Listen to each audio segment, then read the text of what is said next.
All right, so today we are doing a quick unboxing on this iPad here. This is the iPad 8th generation. Unfortunately, my mom's iPad, I believe she has a 5th gen. The battery is finally starting to give out on her after years of use, so we are now upgrading to this one here. I'm gonna go and flip over to the back here. I wanna cover this IMEI information and stuff, but you can see here it's the iPad 8th generation, Wi-Fi and cellular. 32 gigabyte right there. Not much more to say about it, so let's go ahead and get into the unboxing. Let's go and get the heat shrink off here. Don't really want to screw up the box, so I'm gonna go easy. There we go. Let's go and peel this off here. Let's go and get it out. It's gonna open like every other Apple box here. There we go. And there it is. Let's go and take it out here. Flip it around. Very, very nice looking.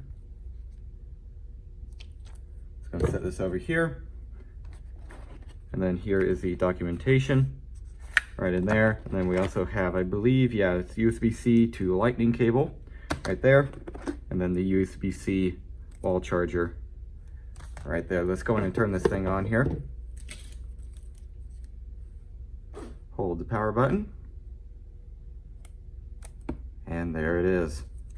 Pretty cool. So there it is, a very quick unboxing, only about a minute and 40 seconds. So included, you have of course your normal charger here, along with the wall brick charger, documentation. I believe there's probably Apple stickers in here, and then of course the iPad right there. Pretty cool. So I'm gonna go and set this thing up, and my mom's gonna start enjoying this thing. So yeah, there it is. I guess that's really the end of this video. Hope everybody enjoyed. Couldn't talk there. And I'll see you guys next time. Goodbye. All right, so this is kind of a clip after the main video here. I just wanted to give a little update on the iPad here. My mom has been using it for the past couple days, and it's been working absolutely perfectly. We went ahead and put on a glass screen protector, and also this case here. There's supposed to be a little keyboard that goes inside of here. It's actually upstairs right now, just a Bluetooth keyboard. Anyways, I'll go in and open it up here just to show you guys here, you know, it all set up. And so far, she's absolutely loving it. It's a lot faster than, I believe, her 5th gen. I'm pretty sure it's what it was. The battery's just given up in that thing, so she went ahead and bought this. And yeah, so far, she absolutely loves it. No complaints so far. So yeah, there it is. Now, I will actually see you guys later. Goodbye.